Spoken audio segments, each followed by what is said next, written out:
जय गुरु जी। जय गुरु जी संगत जी। जय गुरु जी। शुक्राना Guru ji for all your blessings. Thank you for everything you have given us and thank you for what you have not given us. वो हमारे लिए अच्छा होगा। संगत जी, मेरी आवाज़ आपको आ रही है हो तो प्लीज़ जय गुरु जी अंजलि आंटी। जय गुरु जी। शुक्राना गुरु जी। लख लख शुक्राना। संगत जी कनेक्ट हो जाएं ताकि सत्संग हम स्टार्ट कर सकें। जय गुरु जी।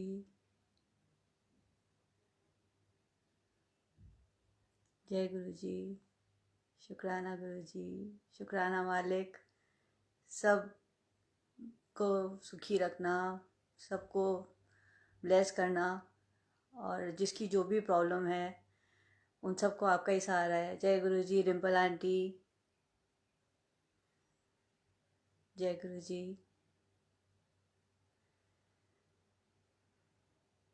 मेरी आवाज़ क्लियर है ना संगत जी? एक बार मैसेज कर दें।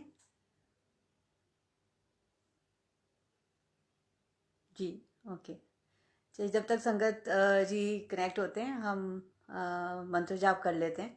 जय गुरु जी। निर्मल आंटी, हम मंत्र जाप करते हैं। बीज मंत्र करेंगे 7 टाइम्स। ओम नमः शिवाय। शिव जी सदा सहाय। ओम नमः शिवाय। शिव जी सदा सहाय। ओम नमः शिवाय। शिव जी सदा सहाय। ओम नमः शिवाय। शिव जी सदा सहाय।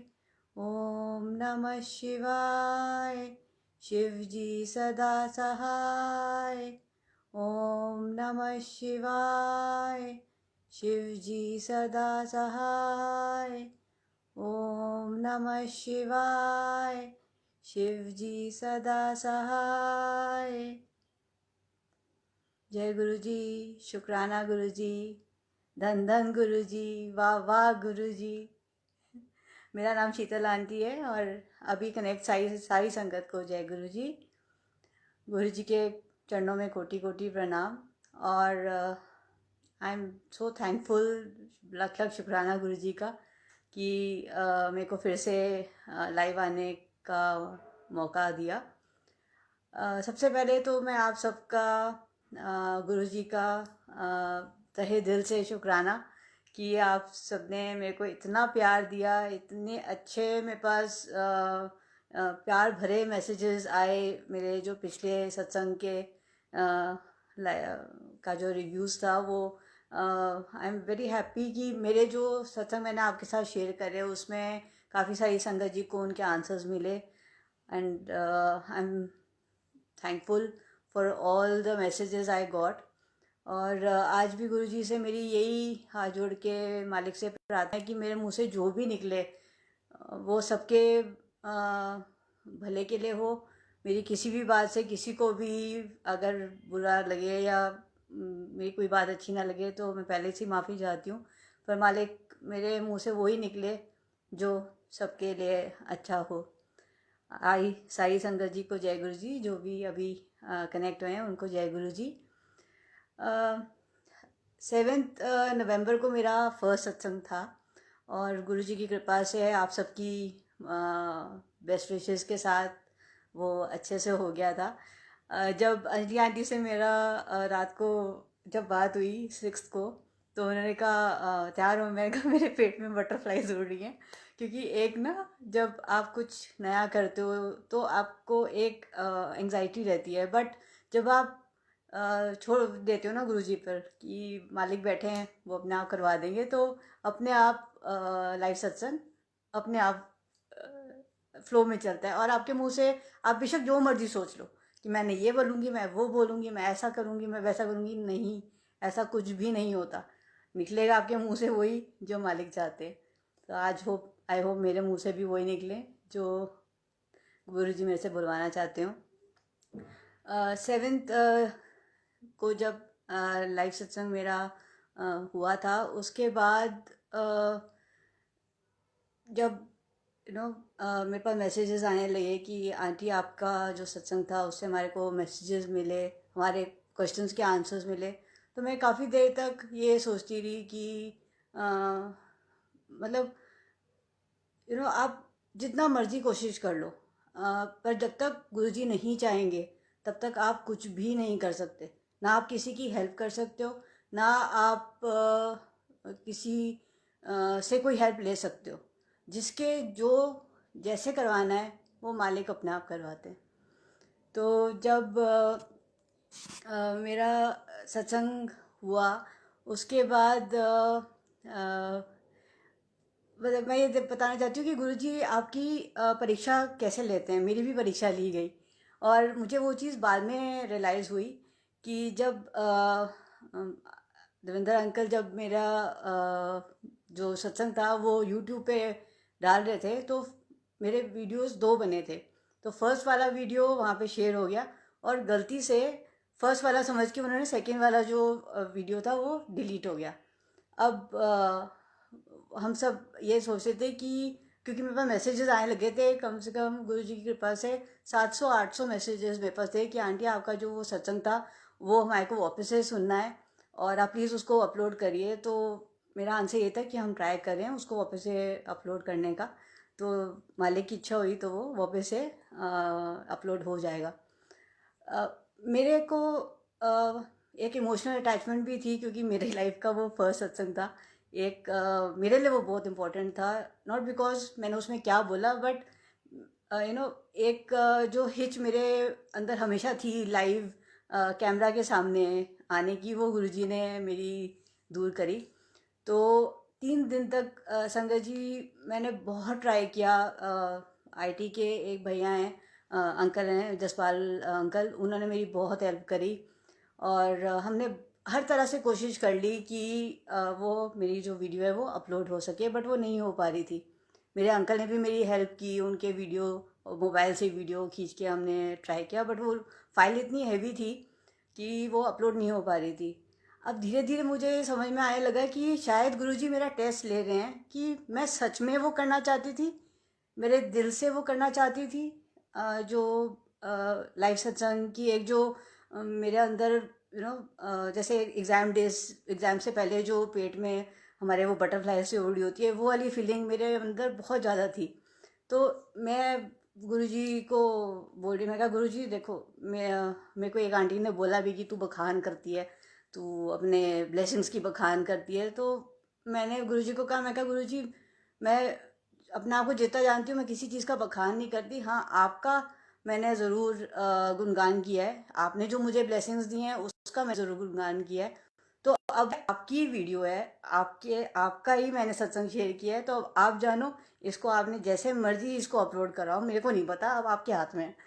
तो फिर जसपाल अंकल ने मेरी हेल्प करी और फिर उन्होंने कहा कि एक्चुअली वो वीडियो मेरे मैसेंजर में था और मैसेंजर से फेसबुक पे वो आ नहीं रहा था। तो हम बहुत ट्राई कर रहे थे, 3 दिन तक हम कोशिश करते रहे कि वो अपलोड हो। तो जसपाल अंकल ने मुझे आइडिया दिया कि आंटी आप लाइव टेलीकास्ट कर दो उसका। तो मैंने कहा ठीक है। 1-2 वीडियोस आपने अगर मेरी देखी होंगी, जो मेरा कॉर्नर है जहाँ पे मैंने गुरुजी का कॉर्नर बनाया हुआ है, तो वहाँ पे मैंने अपनी लाइव वीडियोस 1-2 पोस्ट करी तो वो चली गई। तो रुचि आंटी के घर पे जाके फिर मैंने अपना मोबाइल मैसेंजर पे लगाया और रुचि आंटी के मोबाइल से वो लाइव वापस से अपलोड हुई। और आज जब मैं देवेंद्र अंकल से बात करी थी तो देवेंद्र अंकल ने मुझे बोला, शीतल आंटी ये पहली बार हुआ है कि ऐसे वीडियो डिलीट होकर वो वापस से अपलोड हुई। So thank you Guruji, thank you so much. और मेरी गुरुजी से हमेशा यही प्रार्थना रहती है कि कभी भी मेरे में मैं ना आए। बोलते हुए मुझे मैं वर्ड यूज़ करना पड़ता है, बट मैं जैसी हूँ मुझे वैसी ही रखना, ना मेरे में अकड़ आए कि वो मैंने ये कर दिया, मैंने वो कर दिया, नहीं। मैं जैसी हूँ वैसी रखना मालिक, औकात में रखना। अच्छा, जब ये सत्संग अपलोड हुआ उसके नेक्स्ट डे अहोई माता रानी का वो था, जो फास्ट रखती हैं लेडीज़, तो हम पंजाबी हैं, तो हमारे में तो ये रखा नहीं जाता। मुझे ज़्यादा आइडिया भी नहीं था इसके बारे में, क्या होता है कैसे होता है। तो यहाँ पे हमारे घर के पास में एक आंटी रहते हैं, रीना आंटी। तो उनका मेरे पास 8 साढ़े 8 बजे ना ऑडियो मैसेज आया कि शीतल आंटी कल ना 5 से 7 सत्संग है और आपने आना है। नॉर्मली संगत जी, जब मेरे पास कोई इनवाइट आता है ना, तो मेरा नॉर्मल आंसर ये होता है, ठीक है आंटी, मैं देखूंगी जैसे गुरुजी की मर्ज़ी, अगर उनकी रज़ा होगी तो मैं ज़रूर आऊँगी। बट इस टाइम मैंने हाथों हाथ हाँ बोल दी। मैंने कहा हाँ जी आंटी, मैं ज़रूर आऊँगी। और मुझे बिल्कुल भी आइडिया नहीं था कि ये हुई माता रानी का फास्ट होता है, बच्चों के लिए होता है, और क्या करना होता है, मुझे बिल्कुल कुछ भी नहीं पता था। तो नेक्स्ट डे मैंने उनकी जब मिस कॉल देखी, तो फिर मैंने कॉल बैक करा, तो उन्होंने कहा कि आज अहोई माता रानी का फास्ट है और मुझे आप प्लेलिस्ट उसके लिए भेज दो। मैंने कहा ठीक है, मैं आपको भेज देती हूँ। तो मैंने पाठ भी भेज दिया उनको, माता रानी का, और वीडियो वो सॉरी प्लेलिस्ट भी भेज दी। अच्छा, जब मैं वहाँ पे गई संगत जी, तो वहाँ पे 8 9 संगत आंटी और थे, 1 2 अंकल भी आए हुए थे वहाँ। तो मैं जब भी संगत जी रीना आंटी के जब भी गई हूँ, तो एक जगह है, मैं हमेशा वहीं पे ही बैठी हूँ। जब भी मैं उनके सत्संग पे गई हूँ, तो गुरु जी का एक कॉर्नर है, तो वहाँ पे ऐसे कैबिनेट है और पीछे उनके सारे स्वरूप लगे हुए हैं, बड़े बड़े स्वरूप लगे हुए हैं। तो मैं हमेशा जब भी मैं गई हूँ, तो मालिक ने मुझे वहीं पे ही बिठाया है, और आज तक कभी भी कुछ भी नहीं हुआ। तो अ, पहले जब सत्संग स्टार्ट हुआ 4 बजे, तो पहले उन्होंने वही माता रानी की आरती उतारी और जो पाठ था वो सब किया। और वो जल में हमने थोड़े थोड़े चावल लेके, जैसे जैसे वो पाठ सुनाते गए, उनकी जो प्रेयर होती है वो सुनाते गए, तो जैसे वो करते गए मैं वैसे करती गई। उसके बाद हमारा जो प्लेलिस्ट थी वो स्टार्ट हुई, चाय प्रसाद आना स्टार्ट हुआ, तो सब आराम से बैठे हुए थे। और संगत जी, मेरी आदत है, अगर मैं कहीं बैठ जाती हूँ ना, मैं ज़्यादा हिलती डुलती नहीं हूँ, मैं बैठी रहती हूँ जैसे मैं बैठी हूँ। तो ऐसा भी कुछ मूवमेंट नहीं थी मेरे आसपास कि या मेरे पास कोई आके बैठा हो, क्योंकि मैं बिल्कुल कॉर्नर पे थी और मेरे पीछे कैबिनेट था। तो जब आधा पौना घंटा निकल चुका था प्लेलिस्ट का, हम अपने अपने ध्यान में अपनी अपनी लिव जोड़ी हुई थी सबने गुरुजी के साथ। अचानक ही शंकर जी इतनी जोर से धूम करके आवाज़ आई, और गुरुजी का इतना बड़ा वाला स्वरूप, सबसे बिग, सबसे बड़ा स्वरूप आप जो अपने घर में टांगते हैं, वो पीछे से आया और सीधा मेरे सिर पे, यहाँ पर सीधा आके यहाँ पे लगा। और 1 सेकंड के लिए तो मुझे समझ में नहीं आया कि क्या हुआ, क्योंकि वहाँ से वो स्वरूप, मतलब कोई सोच भी नहीं सकता था कि वो स्वरूप वहाँ से हिल भी सकता है। वहाँ से सीधा आके वो मेरे सिर पे यहाँ पे लगा।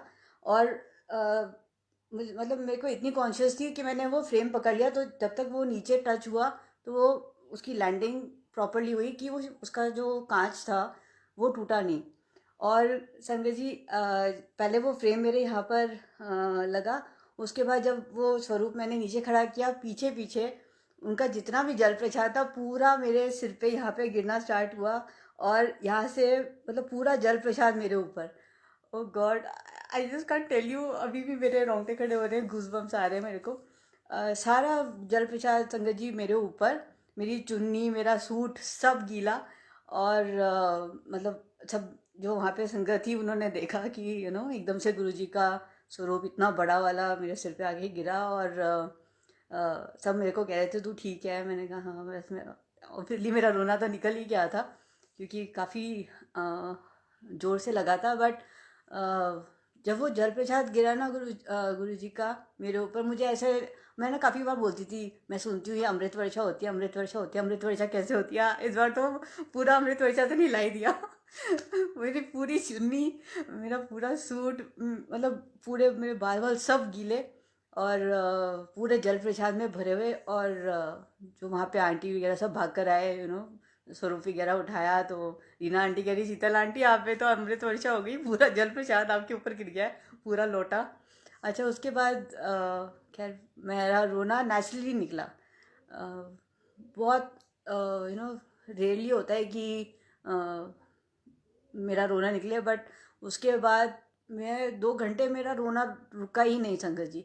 और नेचुरली मेरे को ऐसे लगा, पहले तो मुझे बहुत ठंड लग रही थी, बहुत ज़्यादा। और उसके बाद मैंने गुरुजी को कहा, गुरुजी ठंड में मारोगे क्या? तो उसके बाद ऑल ऑफ अ सडन मेरे को गर्मी लगनी स्टार्ट हो गई, और I was feeling so hot कि मैं आपको एक्सप्लेन नहीं कर सकती। वो जो एक वार्मथ मेरे को मिल रही थी ना, मुझे ऐसा लग रहा था जैसे गुरुजी ने ना मुझे गक्की डाली हुई है।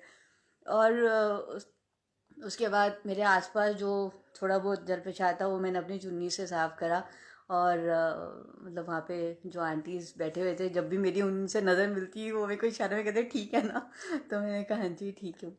और गुरु महाराज की इतनी कृपा रही, मुझे नहीं पता उन्होंने मेरे कौन से कष्ट काटे, और क्या मेरी जो अ, कष्ट थे, मेरे जो कर्म थे, उन्होंने गुरु जी ने अपने ऊपर लिए, उसका मालिक लाख लाख शुक्राना। बट सीरियसली अभी आप मेरे सिर को अगर आप छुओ ना, तो यहाँ पे एक पूरा, यहाँ पे ना ऐसे जब वो फ्रेम आके यहाँ पे लगा तो यहाँ पे डेंट है। तो अगर आप मेरे इसको छुओगे तो गुरुजी ने अपने ब्लेसिंग मेरे हाथ सिर पे परमानेंट मार्क बना दिया कि मैं तेरे साथ हूँ। जब हम ये सोच लेते ना संगत जी कि कम वोट में गुरुजी हमारे साथ हैं, तो वो अपना बता देते कि हाँ मैं हूँ तेरे साथ।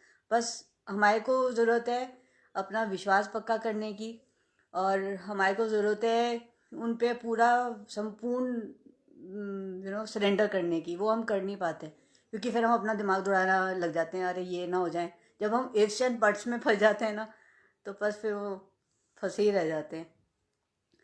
और फिर उसके बाद जब मैं घर पे आई तो मुझे समझ में नहीं आया कि आज क्या हुआ क्या नहीं हुआ। फिर 1-2 दिन बाद ना मुझे एक संगत जी ने एक क्वेश्चन किया कि शीतल आंटी, आप जब से गुरु जी से जुड़े हो तब से और अब में आप में क्या फ़र्क लगता है आपको? तो मेरा इंस्टेंट आंसर तो यही था कि डेफिनेटली गुरु जी की कृपा से घर में शांति है, बहुत शांति है। और कुछ ऐसी बातें फैमिली में हुई जो मैं वैसे तो नहीं शेयर कर सकती, बट यस डेफिनेटली गुरु जी के कृपा के बगैर वो पॉसिबल ही नहीं था।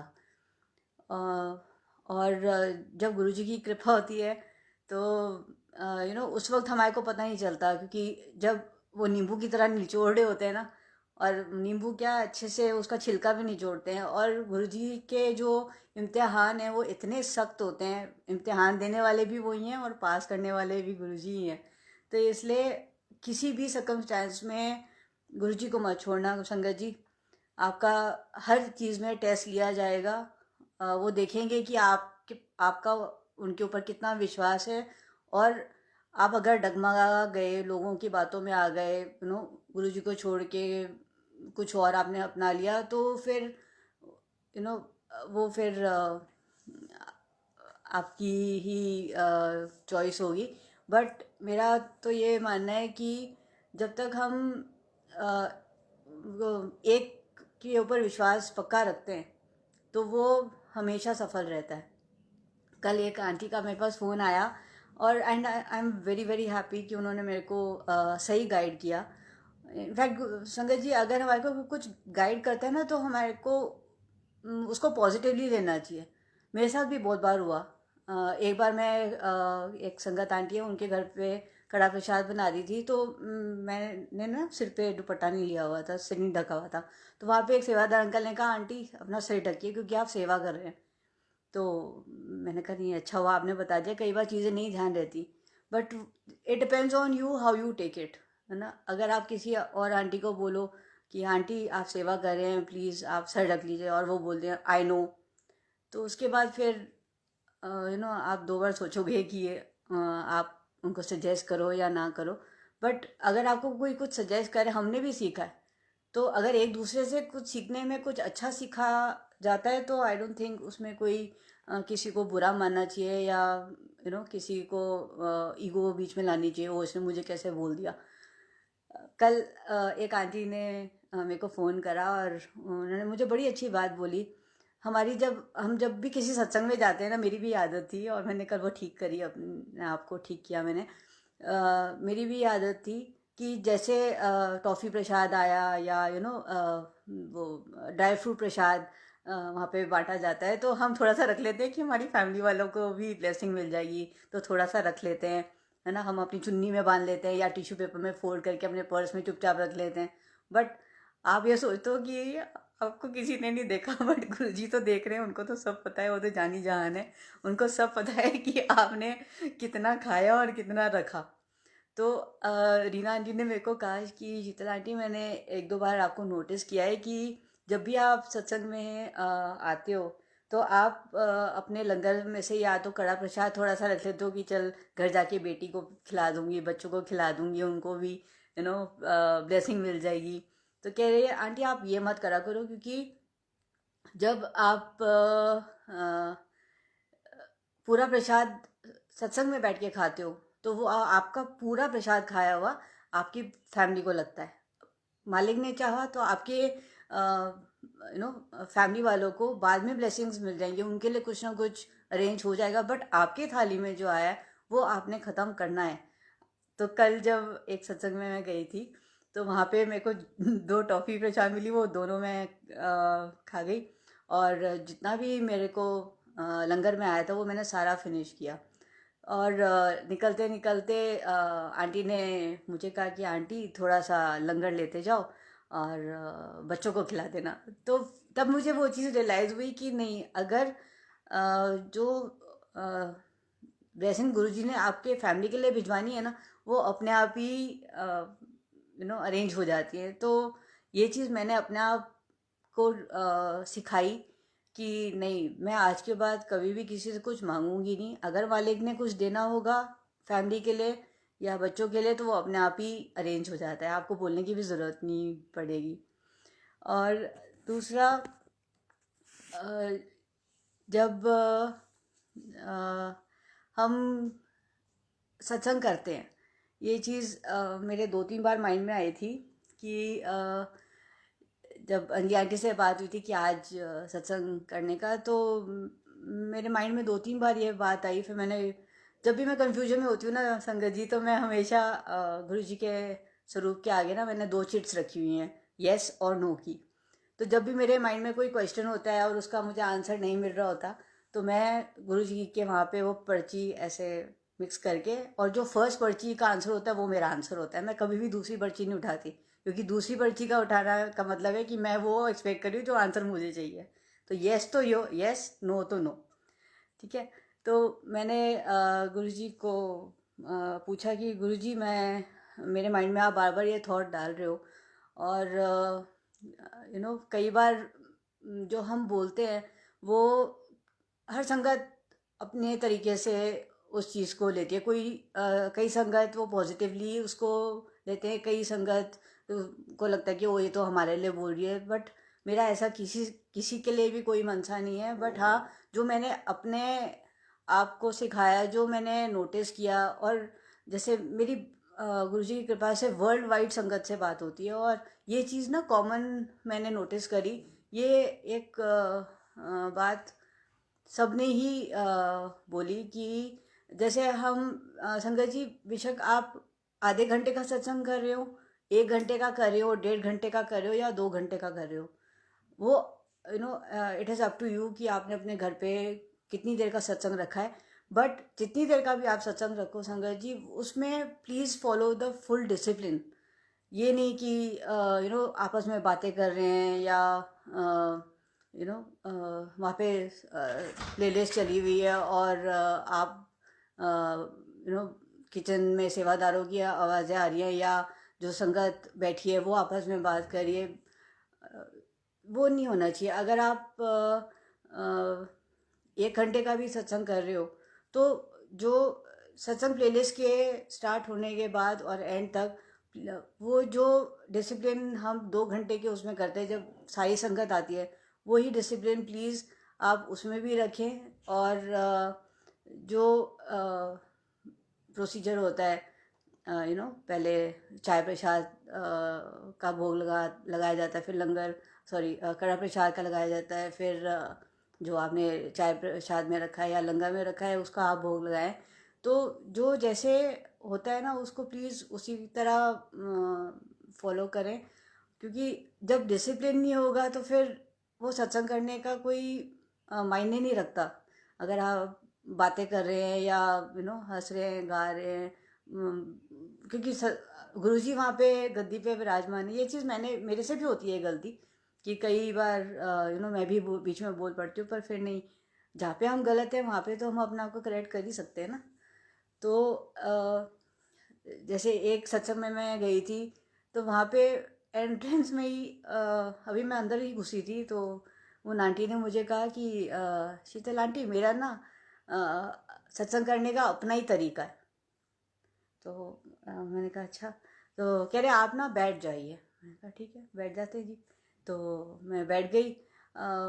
अच्छा, एक बार आई कम बैक टू दैट, जब हमारे घर पे सत्संग था तो ओल्गा आंटी आए थे, तो उन्होंने मुझे बोला था कि जब भी प्लेलिस्ट हम बनाते हैं तो उसमें वेलकम बैंड ज़रूर होना चाहिए, क्योंकि गुरुजी कहते थे वेलकम बैंड मेरा नेशनल एंथम है। तो आप जब भी प्लेलिस्ट चलाएं उससे पहले प्लीज़ वेलकम बैंड बजाया करिए, क्योंकि गुरुजी का वो नेशनल एंथम था और वो गुरुजी का फेवरेट था। तो वहाँ पर उन्होंने जो प्लेलिस्ट चलाई वो एक ओंकार से स्टार्ट हुई थी, और उनके आई थिंक नेबर्स काफ़ी थे उस सत्संग में। बट अगर संगत जी कोई नई संगत भी जुड़ती है तो उसमें आपको उनको गाइड करना है कि यहाँ पर कैसे फॉलो होता है, क्या डिसिप्लिन हम फॉलो करते हैं, वो प्लीज़ जो नई संगत आती है उनको आप प्लीज़ एजुकेट करें कि यहाँ पर सत्संग के बीच में बातें नहीं होनी चाहिए। अच्छा, वहाँ पे जैसे उनके जो आ रहे थे जो नेबर्स आ रहे थे, सब वहाँ पे प्लेलिस्ट चल रही है, आओ जी आओ, गले मिल रहे हैं और सेल्फियाँ खींच रहे हैं। तो वो चीज़ बहुत ही ऑकवर्ड थी, क्योंकि मैंने आज तक कभी ऐसा सत्संग नहीं देखा जहाँ पे सत्संग के बीच में सेल्फीज खींची जा रही है। प्रसाद जो आया वो वेस्ट करा जा रहा था, कोई बात नहीं, छोड़ दो, कुछ नहीं होता। और हमारा वहाँ पे बोलना, जो रियल संगत थी वो एक दूसरे को देख रहे कि ये हो क्या रहा है। तो अगर आप सत्संग कर रहे हैं तो माफ़ी चाहूँगी अगर किसी को भी कुछ भी बुरा लग रहा हो, बट प्लीज़ संगत जी, हम गुरु जी की संगत है, प्लीज़ जितनी देर का भी आप सत्संग करें वो डिसिप्लिन में करें, जो जैसे होता है उसको प्लीज़ आप वैसे ही फॉलो करें। और जैसे कई बार हमारे को पता नहीं चलता कि हम अनजाने में कईयों का दिल दुखा देते हैं, और यू नो जाने अनजाने में हमसे कुछ ऐसा बोला जाता है या ऐसा करा जाता है कि दूसरे का बहुत मन दुख जाता है उससे। तो उसके लिए भी I am very very sorry अगर मेरी किसी भी बात से किसी को भी बुरा लगा हो, बट हम एक दूसरे से ही सीखते हैं, और कल किसने देखा है, कल किसी ने नहीं देखा। तो इसलिए जो आज है हमारा वही हम प्यार से एक दूसरे के साथ एक दूसरे को अच्छी चीज़ें सिखाकर यू नो आगे बढ़ते हैं। और गुरुजी की संगत होने के बावजूद अगर हम किसी भी वहमों में फंसे हुए हैं, तो फिर हमने उनकी जो सीख है उससे क्या सीखा। जैसे ये बड़ा कॉमन है कि बिल्ली रास्ता काट गई, थर्सडे को बाल नहीं धोने, ट्यूसडे को ये नहीं करना वो नहीं करना। तो जब गुरुजी की आप संगत बन जाते हैं ना, तो ये वहमों से तो बिल्कुल बाहर निकल जाओ, किसी चीज़ का भी वहम मत करो, क्योंकि गुरुजी कहते थे वहमों में बिल्कुल नहीं जीना। ये आपको मैं एक सत्संग शेयर करती हूँ। नीचे मैं सोसाइटी में ना वॉक कर रही थी, तो काली बिल्ली ने ना मेरा रास्ता काटा। तो मैंने कहा, एक बार तो माइंड में स्ट्राइक हुआ कि भाई काली बिल्ली रास्ता काट गई है तो रुक जाऊँ, किसी कारवार को जाने दूँ। फिर हुआ, मैं कहा नहीं, मैं तो गुरुजी पे विश्वास करती हूँ, जब गुरुजी मेरे साथ है तो मेरा कोई बाल भी वाका नहीं कर सकता। तो मैंने कहा चलो आज चल के देखते हैं क्या होता है। तो जब वो बिल्ली क्रॉस हुई तो I continued with my walk, मैं अपना पूरा सोसाइटी का चक्कर काट के आई, तो वो बिल्ली वहीं पे बैठी हुई थी, म्याऊं म्याऊं कर रही थी। दीवार पे चढ़ के बैठी हुई थी। तो मैं मेरे मन में तब ये थॉट आया कि क्या पता वो बिल्ली ये सोच रही हो कि भैया इसने मेरा रास्ता काट लिया। तो इसलिए किसी भी वहम में मत रहो।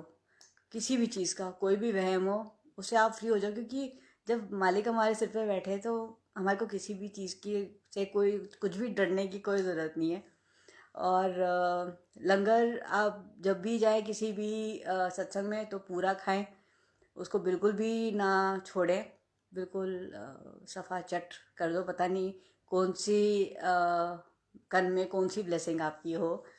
और जब संगत जी आप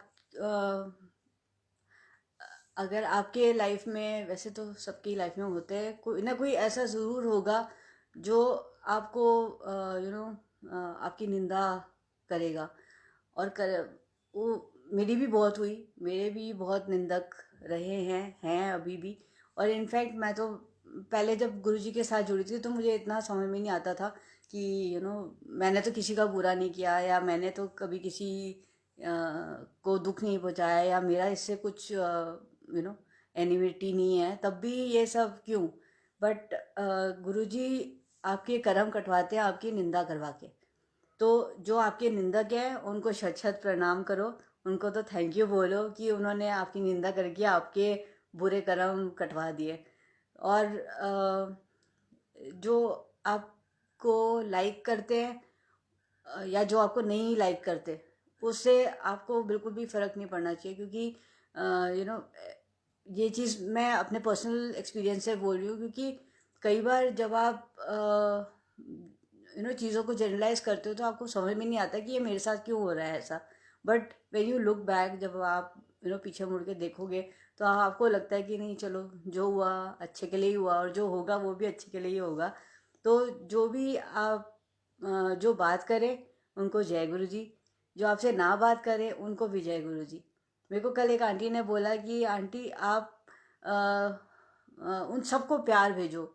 एक यहाँ पे अंकल हैं, मोदी अंकल, वो भी यही बोलते हैं कि जिनके साथ आपकी नहीं बनती ना उनको भी आप प्यार भेजो।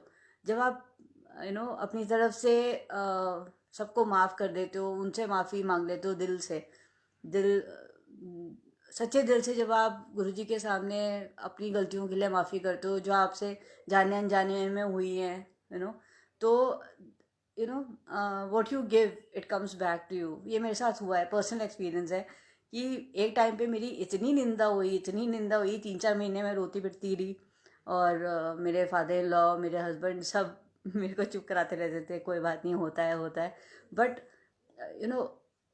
जिन्होंने मेरी तब निंदा की, उन मेरे को समझ में नहीं आ रहा था कि मेरे कर्म कट रहे थे उस वक्त। क्योंकि जब आप तब मैं नई नई जुड़ी थी गुरुजी से, तो मुझे ज़्यादा समझ में नहीं आता था। बट वो जो 3-4 महीने की जो निंदा है वो इतनी पावरफुल थी कि मैं पूरे, कई बार तो पूरे पूरे दिन रोती रहती थी कि ऐसा क्यों हुआ, वैसा क्यों है, ऐसा क्यों हुआ, मेरे साथ ही क्यों हुआ, यू नो। तो जब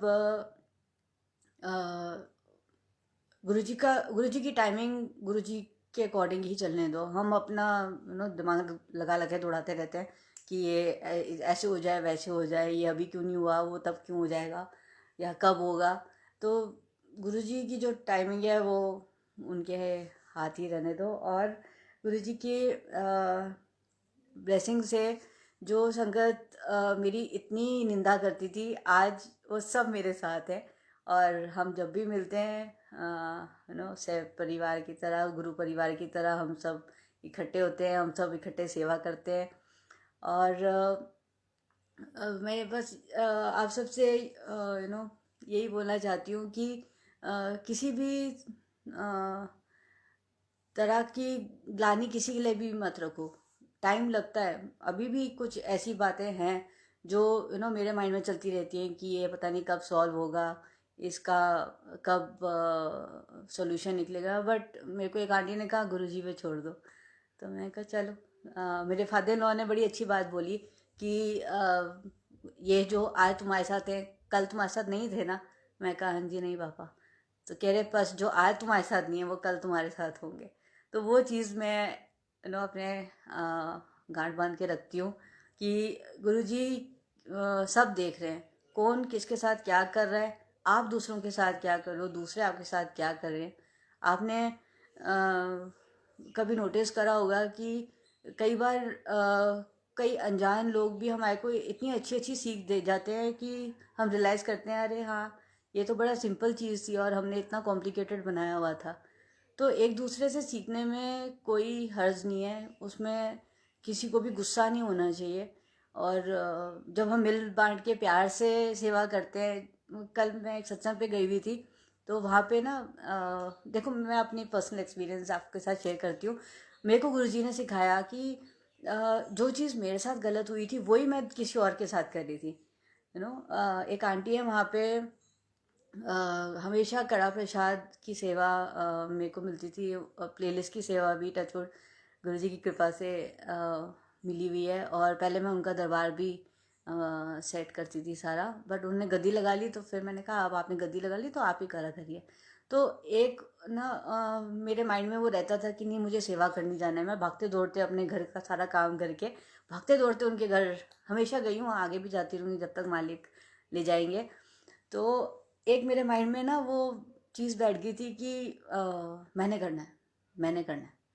और एक बार ऐसे हुआ कि मैं थोड़ा लेट पहुंची, या मेरे आने से पहले एक आंटी ने कड़ा प्रसाद बना दिया। तो जब मैं किचन में एंटर होने लगी कड़ा प्रसाद बनाने के लिए, तो उन्होंने मुझे दहलीज पे रोक कर बोल दिया, आंटी आप अच्छा मानो या बुरा मानो, मैंने तो हलवा बना दिया। वो चीज़ मुझे ना फील हुई। अब मुझे उस वक्त समझ में नहीं आया कि वो ईगो हर्ट हुई या because I was not prepared for it. और उस चीज़ का मेरे को ये हुआ कि मेरी सेवा रहेगी, यू नो। तो फिर जब एक दो दिन बाद खैर मूड ऑफ तो मेरा हो गया था, बट थोड़ा टाइम लगा खुद को संभालने में, खुद को समझाने में कि हो सकता है आज गुरुजी ने इनकी सेवा लेनी हो। फिर दो तीन दिन बाद उन आंटी के घर जब मैं गई तो उन्होंने कहा अब आप कड़ा प्रसाद बना दो, उस दिन आपका रह गया था। तो मैंने कहा हाँ, मेरी सेवा रह गई थी, तो मैंने बड़े मन से कड़ा प्रसाद बनाया and I was very happy, चलो मेरी सेवा गुरुजी ने ले ली। बट उसके बाद ये हुआ कि एक दिन मैं एक आंटी के साथ आ रही थी, तो मैंने उनको बोला कि ठीक है मैं कड़ा प्रसाद ना जब आऊँगी तब लेती आऊँगी। तो उनके घर पे ऐसे बात हुई कि किसी और से बनवा लो, शीतल आंटी सेवा क्यों करे। तो जब बात हुई तो मेरे को वो चीज़ सच में संगत जी इतनी अच्छी लगी कि सिर्फ सेवा मैं ही क्यों करूं, यू नो सिर्फ मैं ही क्यों, सब करें। कभी किसी ने बना लिया, कभी किसी ने बना लिया, जो जो जिस चीज़ में अच्छा है उसको सेवा दे दो ना, मिल बांट के करो, क्या दिक्कत है। जब सब मिल के करते हैं तब तो और अच्छा लगता है। तो वो चीज़ फिर मैंने उनको बोला, मैं कहा नहीं ये तो आई एम वेरी थैंकफुल कि जो गलती मेरे साथ हुई थी वही मैं कर रही थी, हमेशा मैं ही क्यों, कभी मेरे को बोल दिया कभी किसी और को बोल दिया। तो कल जब हम उनके घर पे गए तो एक आंटी और उनकी सिस्टर आंटी आ गए थे, उन्होंने रोटी प्रसाद की सेवा ले ली, मैंने कड़ा प्रसाद बनाया वहाँ पे। एक आंटी और उनके जो बेटे हैं अंकल, उन्होंने किचन सेवा संभाल ली, तो वो एक जो एटमॉस्फेयर बना सबके मिल जुल के सेवा करने का, वो बहुत अच्छा था कल। और कल बड़ा ब्लेस सत्संग था उनके घर का, और गुरु महाराज की कृपा से प्लेलिस्ट भी सबको बहुत अच्छी लगी, तो थैंक यू फॉर दैट। और जो हम सत्संग शेयर करते हैं ना आंटी अंकल, ये प्लीज़ आप आगे से आगे जितना भी ज़्यादा शेयर कर सकें वो प्लीज़ करा करिए, बता, क्योंकि हमें नहीं पता किस सत्संग से कौन सी संगत को क्या आंसर मिल जाता है। In fact I would like to thank everyone, और गुरुजी का तो बहुत बहुत बहुत लख लख शुक्राना कि ये प्लेटफॉर्म जो अंजलि आंटी और देवेंद्र अंकल ने स्टार्ट किया है लाइव सत्संग करने का, ये बहुत अच्छा है। आई एम वेरी हैप्पी, क्योंकि संगत जी मेरी ना जब आंटियों से या अंकल से बात होती है तो ये चीज़ ना नॉर्मल मैंने सबसे ही सुनी है कि जब भी आप सत्संग सुना रहे हो सत्संग में, तो कोई ना कोई बीच में ज़रूर बोलता है। कल भी मैं जहाँ पे सत्संग पे गई हुई थी, वहाँ पे अंकल सत्संग सुना रहे थे और एक आंटी बीच में बोली जा रही थी, तो वो डिस्टर्ब हो रहे थे। तो ये चीज़ मैं भी कई बार करती हूँ, अनजाने में हो जाती है, बट जो सत्संग सुना रहा होता है ना वो डिस्टर्ब हो जाता है, और वो कई बार भूल भी जाते हैं कि मैं क्या बोल रही थी या मैं क्या बोल रहा था। तो ये जो प्लेटफॉर्म है लाइव सत्संग शेयर करने का, यहाँ पे जो सत्संग शेयर करते हैं उनकी बात आप तक पूरी पहुँचती है। तो ये जो प्लेटफॉर्म है वो बहुत अच्छा है। लाइव सत्संग प्लीज़ आप भी अपने अपने सत्संग शेयर करा करें। और एक बात देवेंद्र अंकल की मैं 100% अग्री करती हूँ कि जब तक मालिक नहीं चाहेंगे आप लाइव सत्संग नहीं कर सकते। मेरे को अंजी आंटी ने बोला था कि शीतला आंटी आप कुछ संगत का मुझे नंबर देना जो लाइव सत्संग करेंगे। तो मैंने कुछ आंटी से पूछा तो सब ने मना कर दिया। और तब फिर जब मैंने अंजी आंटी को बताया, मैं कहा आंटी मैंने तो जिनसे भी बात की उन सब ने मना कर दिया कि अभी रुक जाओ, अभी कुछ होने तो दो कि हम शेयर कर पाएँ। या कईयों ने कहा कि नहीं हम कैमरा कॉन्शियस हैं, हम यू नो नहीं बोल पाएंगे, 2-3 मिनट ही बोल रहे वही बहुत है। और उसमें कॉन्फिडेंस भी चाहिए होता है। मैंने कहा कॉन्फिडेंस अपने आप आ जाता है, आप एक बार आगे तो बढ़ो। बट वो ये है, जब जिससे मालिक ने सत्संग शेयर करवाना होता है तो वो तभी सत्संग शेयर कर सकते हैं, उसके बगैर नहीं। और हाँ जी, प्रीति आंटी मैं प्लेलिस्ट ज़रूर शेयर करूँगी। आप के साथ में एक और चीज़ शेयर करना चाहती हूँ। हम एवरी थर्सडे वर्ल्ड वाइड 850 संगत हम एवरी थर्सडे गुरुवार को हम सत्संग करते हैं 1 घंटे का, 4 PM to 5 PM। तो उसमें प्लेलिस्ट मालिक की कृपा से मैं बनाती हूँ। तो उसमें हम आरती पहले करते हैं और 1 आवर की प्लेलिस्ट होती है वो। और उसमें हम चाय प्रसाद रखते हैं, आपके जो भी मन में आए वो आप चाय प्रसाद रख सकते हैं। तो अगर संगत जी आप में से किसी को भी इंटरेस्ट हो, अगर आप चाहें अपने घर पे सत्संग करने में, सबने अपने अपने घर पे ही बैठ के करना है, कहीं जाने की ज़रूरत नहीं है, आपने अपने घर में ही वो थर्सडे की प्लेलिस्ट चलाकर सत्संग करना है। तो अगर आप थर्सडे वो सत्संग वाले ग्रुप में ज्वाइन होना चाहें तो आप प्लीज़ मुझे मैसेंजर पे मैसेज भेज दीजिएगा। हाँ जी प्रीति आंटी, मैं प्लेलिस्ट ज़रूर शेयर करूँगी। और मालिक की कृपा से सबके पास वो प्लेलिस्ट ज़रूर पहुँचेगी, है ना। आप में से जो भी थर्सडे सत्संग में ऐड होना चाहें तो आप प्लीज़ मैसेंजर पे मुझे मैसेज कर दीजिएगा। और गुरुजी का लख लख शुक्राना आज फिर से मौका देने के लिए। मेरी किसी भी बात से किसी को भी बुरा लगा हो तो I am really very sorry. छोटी बहन, छोटी बेटी समझ के प्लीज़ माफ़ कर देना। और सत्संग तो बहुत है संगत जी, आपकी लाइफ में भी हर एक पल कुछ ना कुछ सत्संग होता है। तो प्लीज़ अपने सत्संग शेयर करा करिए। आप अंजलि आंटी या देवेंद्र अंकल से कांटेक्ट कर सकते हैं। और जो सत्संग यहाँ पे शेयर होते हैं वो प्लीज़ आगे शेयर करिए। पता नहीं कौन सी संगत को किससे क्या आंसर मिल जाए गुरुजी की कृपा से। और आगे मालिक ने मौका दिया तो मैं आगे अपना सत्संग ज़रूर शेयर करूँगी। Thank you so much. जय गुरुजी, शुक्राना गुरुजी, जय गुरुजी।